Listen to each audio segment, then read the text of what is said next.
തരത്തിലുള്ള ഒരു ആഡംബരങ്ങളും ഒന്നും ഇല്ലാതിരുന്ന ഒരു കല്യാണം.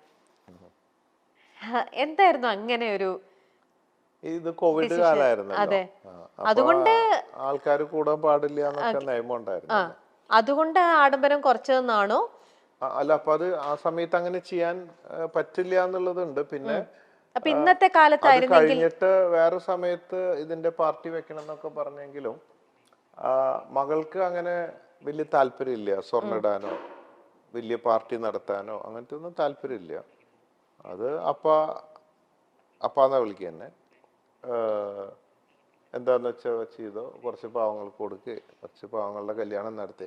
അപ്പൊ പിന്നെ അങ്ങനെ ഒരു സമൂഹ വിവാഹം നടത്തിയാലോ എന്നൊക്കെ ആലോചിച്ചിരുന്നു. കുറെ പേർക്ക് 10 പവൻ വെച്ച് കൊടുത്തിട്ട് ഒരു 101 പേരെ വിളിച്ചിട്ട് ആളുടെ ഒപ്പം എല്ലാവരും കൂടെ അങ്ങനെയൊക്കെ ആലോചിച്ചു. പിന്നെ ആ കോവിഡ് ടൈമൊക്കെ ആയതുകൊണ്ട് അതൊന്നും പറ്റിയില്ല. സാധിച്ചില്ല.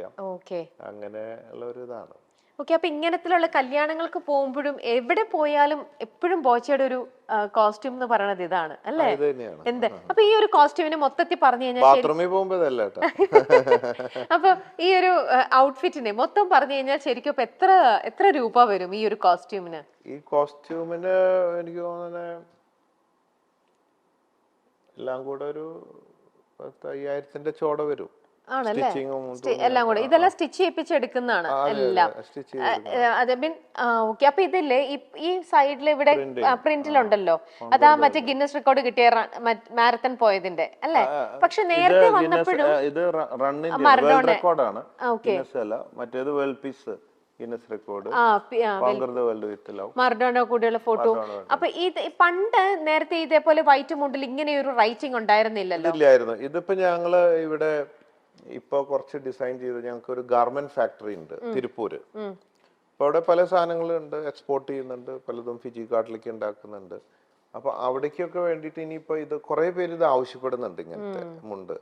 അപ്പൊ അതിനുവേണ്ടി അവിടെ ഉണ്ടാക്കാൻ വേണ്ടിയിട്ടുള്ള സാമ്പിൾസ് ചെയ്യിച്ചിട്ടുള്ളതാണ്. അപ്പൊ ഇതിപ്പോ ചെയ്തതാണോ ഈ ഒരു റൈറ്റിംഗോട്? കുറച്ചായിട്ടുള്ളൂ ഇപ്പൊ. ഓക്കെ. മറഡോണ കണ്ടോ ഇപ്പൊ ഇങ്ങനെ ഒരു സാധനം മുണ്ടിൽ ഇങ്ങനെ ചെയ്തതും ഈ ഒരു ഡിസൈൻ? അതേ ഉള്ള സമയത്തില്ല, ആ സമയത്ത് പ്ലെയിനാ. നിങ്ങൾ തമ്മിലുള്ള ഫ്രണ്ട്ഷിപ്പ് എന്ന് പറയുമ്പോൾ നിങ്ങൾ ഒരുമിച്ചുള്ള കുറെ ഫോട്ടോസും കുറെ കാര്യങ്ങളും ഇതെല്ലാം അന്ന് പബ്ലിഷ് ചെയ്യുന്നുണ്ടായിരുന്നല്ലോ.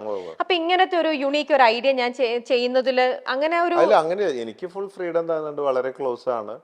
അപ്പൊ ഞാൻ പലതും ചെയ്യാറുണ്ട്. പുള്ളിക്ക് അങ്ങനെ അയച്ചു കൊടുക്കും സോഷ്യൽ മീഡിയയിൽ. അപ്പൊ ആളിങ്ങനെ സൈൻ ഒക്കെ ഇട്ടിട്ട് അയക്കും.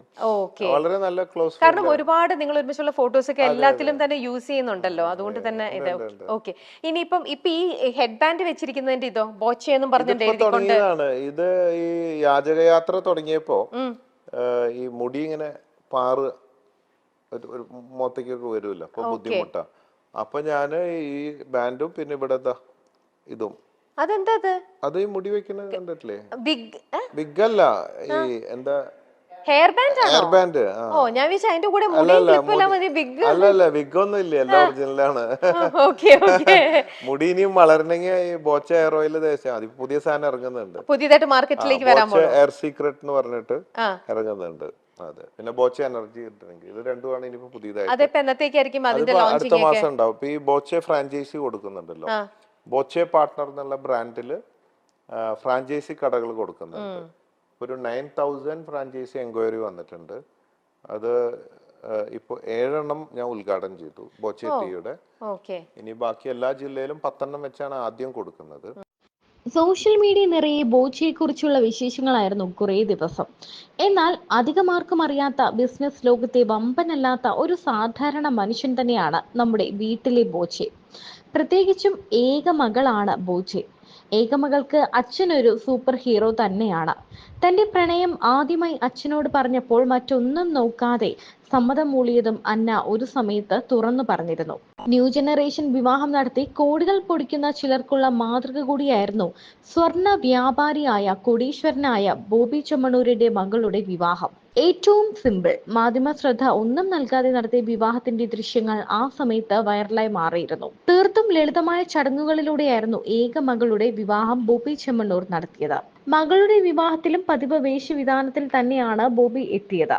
നിറഞ്ഞ കയ്യടിയോടെയാണ് തങ്ങളുടെ ബോച്ചയുടെ മകളുടെ വിവാഹ വാർത്തയെ സോഷ്യൽ മീഡിയ സ്വീകരിച്ചത്. ഒരു തരി പൊന്നില്ലാതെ ചെറിയൊരു നെക്ലസ് മാത്രം അണിഞ്ഞുകൊണ്ടാണ് വിവാഹ ചടങ്ങിൽ അന്ന എത്തിയത്. തന്നോട് ഒരിക്കലും ഒന്നും ആവശ്യപ്പെടാത്ത മകളാണ് അന്ന എന്നാണ് ബോച്ചെ പറഞ്ഞിട്ടുള്ളത്. മാസം 1,00,000 രൂപ മകൾക്ക് കൊടുക്കുന്ന അച്ഛനാണ് താനെന്നും അദ്ദേഹം വെളിപ്പെടുത്തിയിരുന്നു. കുഴപ്പമില്ലാത്ത ചുറ്റുപാടുകൾ ഉണ്ടെന്നാണ് ആസ്തിയെക്കുറിച്ചുള്ള ചോദ്യത്തിന് ബോച്ചയുടെ മറുപടി. നിനക്ക് വേണമെങ്കിൽ പണിയെടുക്കണമെന്ന് മകളോട് പറഞ്ഞു കൊടുക്കുന്ന അച്ഛൻ കൂടിയാണ് അദ്ദേഹം. പണിയെടുത്താൽ ജീവിക്കാം, ബിസിനസ് വേണമെങ്കിൽ അത് ചെയ്യാം, അല്ലെങ്കിൽ അതിന്റെ ഭാഗമാകാം, അതുമല്ലെങ്കിൽ ചുമ്മാ ഇരിക്കണമെങ്കിൽ അങ്ങനെയും. ഞാൻ നിർബന്ധിക്കില്ല. ഇതുവരെയും എന്നോട് ഒരു സാധനവും മകൾ ആവശ്യപ്പെട്ടിട്ടില്ല. സ്വർണം വേണ്ട, കാശ് വേണ്ട, കാർ വേണ്ട, നെക്ലസ് വേണ്ട, അവൾക്കൊന്നും വേണ്ട. ഒന്നും ഇതുവരെയും ആവശ്യപ്പെട്ടിട്ടില്ല. ജീവിക്കാൻ ഒരു മാസം 1,00,000 കൊടുക്കാറുണ്ട്. അതുകൊണ്ട് അവർ ജീവിക്കുന്നു. അതിൽ കൂടുതൽ ഒന്നും ചോദിക്കില്ല. ചോദിച്ചാൽ കൊടുക്കും. പക്ഷെ അവൾക്കൊന്നും വേണ്ട. 10,00,000 രൂപ കൊടുത്തിട്ട് അടിച്ചു പൊളിച്ച് ജീവിക്കെന്ന് പറയുന്ന ആളല്ല താൻ. പണിയെടുത്ത് ജീവിക്കൂ എന്ന കാഴ്ചപ്പാടാണ് തനിക്കെന്നും ബോച്ചെ പറയുന്നുണ്ട്. 2021 യാക്കര സെന്റ് മേരീസ് ചർച്ചിൽ വെച്ച് ജൂലൈ 12-നായിരുന്നു അന്നയുടെയും സാമിന്റെയും വിവാഹം. വിരലിൽ എണ്ണാവുന്നവർ മാത്രമാണ് ചടങ്ങിൽ പങ്കെടുത്തത്. കോവിഡ് കാലമായതിനാൽ എല്ലാവിധ സുരക്ഷാ മാനദണ്ഡങ്ങളും പാലിച്ചുകൊണ്ടുകൂടിയാണ് ചടങ്ങുകൾ നടന്നത്. വർഷങ്ങൾക്ക് മുൻപേ ഉണ്ടായ സൗഹൃദമാണ് പിന്നീട് പ്രണയത്തിലേക്കും വിവാഹത്തിലേക്കും എത്തിയത്. രണ്ടുപേർക്ക് ഇത്ര പെട്ടെന്ന് വേണ്ടായിരുന്നായിരുന്നോ? അപ്പൊ അവിടെ പ്രിവെൻഷൻ ആവാമായിരുന്നു. പക്ഷെ കോണ്ടോ സാധനങ്ങളൊന്നും ആ നേരത്തെ ഉപയോഗിക്കാൻ പറ്റിയില്ല. എല്ലാം പെട്ടെന്നായിരുന്നു. ആക്രാന്തം പിടിച്ച പോലെ എന്ന് പറഞ്ഞ പോലെ ഈ പ്രിവെൻഷനൊക്കെ നല്ലതാണ്. പക്ഷെ ആ നേരത്തെ അതൊന്നും നടന്നില്ല. അങ്ങനെ കുട്ടി ഉണ്ടായി. അതാണ് അങ്ങനെയൊക്കെ ഉണ്ടാവുന്നത്. ഇത് പറയാം, പക്ഷെ എപ്പോഴും പ്രിവെൻഷൻ ഉണ്ടാവണം എന്നില്ല. നല്ല ആഗ്രഹങ്ങളാണ്. നടക്കില്ല, ചിലപ്പോ നടക്കും. അങ്ങനെയൊക്കെയാണ്. അടുത്തത് സ്പോയിൽഡ് റിലേഷൻഷിപ്സ്. അങ്ങനെ ഉണ്ടായിട്ടുണ്ടോ? ഉണ്ടായിട്ടുണ്ട്. അങ്ങനെ ഉണ്ടായിട്ടുണ്ട്. ഒരുപാട് ഫ്രണ്ട്ഷിപ്പ് വേണമെന്ന് വെച്ചിട്ടല്ല, അങ്ങനെ ആയിട്ടുണ്ട്.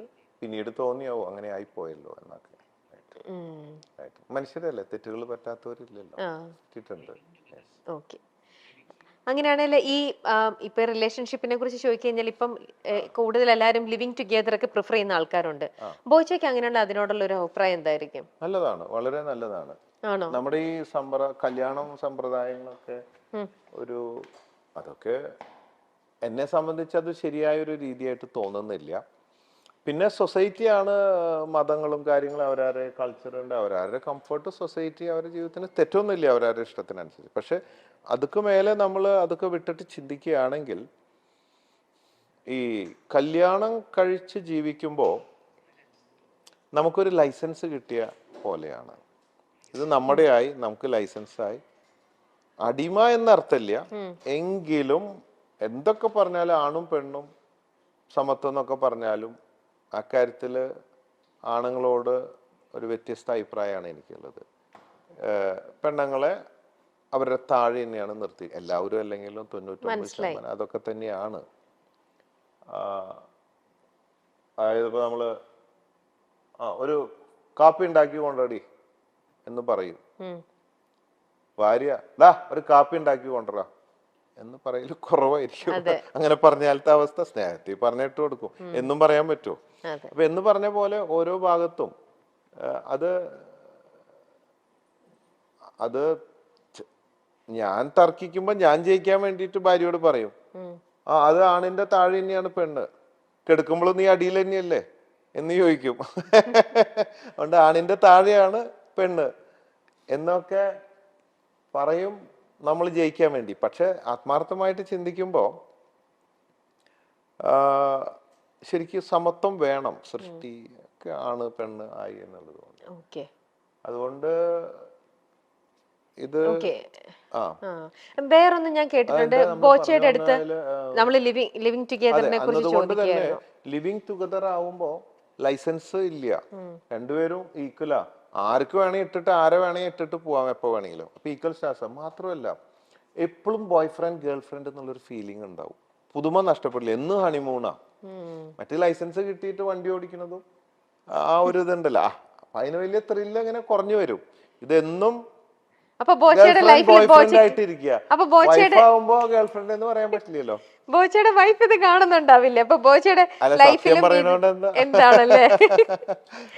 പക്ഷെ എന്നാലും ഇളക്കിയ അവളെ ഗേൾഫ്രണ്ട് ആക്കാറുണ്ട് ആണല്ലേ? ഇടയ്ക്ക് മാത്രം. മറ്റേത് എന്നും ഗേൾഫ്രണ്ടും ബോയ് ഫ്രണ്ടാ, ലൈസൻസ് ഇല്ലല്ലോ. കട്ട് തിന്നുമ്പോ ഒരു സുഖമുണ്ട്, ഒരു മറവ് ഉണ്ടാവുമ്പോ, അത് എത്രയായാലും അതിന്റെ ഒരു സുഖം വേറെ തന്നെയാ. അപ്പൊ അങ്ങനെ കട്ട് തിന്നിട്ടുണ്ടെന്നാണോ പറയുന്നത്? പിന്നെ എന്താ, ഞാൻ സത്യം പറയുന്ന ആളല്ലേ. അപ്പൊ അതുകൊണ്ടാണ് അതിന്റെ ആ ഒരു ആ സുഖം മനസ്സിലായത്. പൊതുവേ അപ്പൊ അങ്ങനെയാണെങ്കിൽ ഞാൻ വേറൊന്ന് ഇങ്ങനെ പറഞ്ഞുകൊണ്ട് ചോദിക്കാണ്, ഇത്ര ഫ്രീ ആയിട്ട് ആൻസർ ചെയ്യുന്നോണ്ട് തന്നെ. ഒരു വിവാഹിതനാണ്, അപ്പം ഇങ്ങനെ ഇരിക്കുമ്പോ തന്നെ ഇപ്പൊ കട്ട് തിന്നു എന്ന് പറയണ്ട് ബോച്ചി. അപ്പൊ അത് ഒരു നല്ല ഒരു ഇതായിട്ട് നമുക്ക് പറയാൻ പറ്റുമോ? ഞാൻ പറഞ്ഞു, ഞാൻ നല്ലത് മാത്രമല്ല, ഞാൻ തെറ്റും ചെയ്യുന്നുണ്ട്, ഞാൻ തെറ്റ് ചെയ്യാറുണ്ട്. ഞാൻ തുറന്ന് എന്റെ ഒരു ക്വാളിറ്റി, തെറ്റ് ചെയ്താൽ ഇത്രയല്ലേ വ്യത്യാസമുള്ളൂ. ഞാൻ എല്ലാം തുറന്നു പറയുന്നു, ബാക്കിയുള്ളവരൊക്കെ കാണാൻ പറയത്ത്, അത്രയല്ലേ വ്യത്യാസമുള്ളൂ. എല്ലാവരും മനുഷ്യനും ചോരയും നീരൊക്കെ ഉള്ളവരാ, അല്ലെ മന്ദബുദ്ധി ആയിരിക്കണം. അപ്പോ അതുകൊണ്ട് എല്ലാവരും ഒന്നൊക്കെ തന്നെ, ആഗ്രഹങ്ങളില്ലാത്ത ആരൊക്കെ ഉണ്ട്. ചിലർ ഓപ്പൺ ആണ്, ചിലർ ക്ലോസ്ഡ് ആണ്, ഇത്രയുള്ള വ്യത്യാസമുള്ളൂ. എനിക്ക് പറയാനുള്ള ചങ്കുറ്റുണ്ട്, ധൈര്യമുണ്ട്, ആരും പേടിക്കുന്നില്ല. അതിന്റെ വരും വരായികളൊക്കെ സഹിക്കാനുള്ള ചങ്കുറ്റും ധൈര്യമുണ്ട്. എന്ത് വന്നാലും സ്വീകരിക്കും, അത്രയേ ഉള്ളൂ. പൊതുവെ എന്തെങ്കിലും ആരെങ്കിലും ഒന്ന് സഹായം അഭ്യർത്ഥിക്കാനായിട്ട്, സഹായം ചോദിച്ചാൽ പോലും ബോച്ചെ പൊതുവെ അങ്ങനെ നോ പറയുന്ന ഒരാളല്ലെന്നാണ് ഞാൻ കേട്ടിരിക്കുന്നത്. ആണോ? ശരിയാണോ? കഴിയാവുന്നത് കൊടുക്കാൻ ശ്രമിക്കാറുണ്ട്, പിന്നെ എല്ലാം കൊടുക്കാൻ പറ്റില്ല. ഒരു 7000 ചില്ലാൻ ആപ്ലിക്കേഷൻസ് വന്ന് കിടക്കുന്നുണ്ട്, അപേക്ഷകള്. കണക്കൂട്ടിയപ്പോ 5000 കോടി വേണം, സാധ്യമല്ല. അതില് ഓടിട്ട വീടാണ്, ടെറസാക്കി തരണം, അല്ലെങ്കിൽ എന്താ പറയാ, തമാശക്ക് പറയുകയാണെങ്കിൽ ഒരു കല്യാണം കഴിച്ചിട്ടുണ്ട്, ഒരു കല്യാണം കൂടെ കഴിച്ചാൽ കൊള്ളാം എന്നൊക്കെ പറയുന്ന പോലത്തെ അവസ്ഥയിലുള്ള ഒരുപാട് കാര്യങ്ങൾ. അതല്ലേ, നമ്മൾ വല്ല ഓപ്പറേഷൻ, മരുന്ന്, ഭക്ഷണം, അത്യാവശ്യം ഇടയ്ക്കിടയ്ക്ക് ചെറിയ വീടുകൾ വെച്ചു കൊടുക്കും, പറ്റാവുന്നതൊക്കെ ചെയ്യുന്നുണ്ട്. അത് നമ്മുടെ ബിസിനസിന്റെ ഇപ്പൊ കുറച്ചും കൂടെ ബഡ്ജറ്റ് കൂട്ടിയിട്ടുണ്ട്. ഈ ബോച്ചേറ്റിയുടെ ലാഭത്തിന്റെ വിഹിതം എടുത്തിട്ട് കുറേശ്ശെ കാര്യങ്ങൾ ഇപ്പൊ ഡെയിലി ചെയ്യുന്നുണ്ട് കുറെ.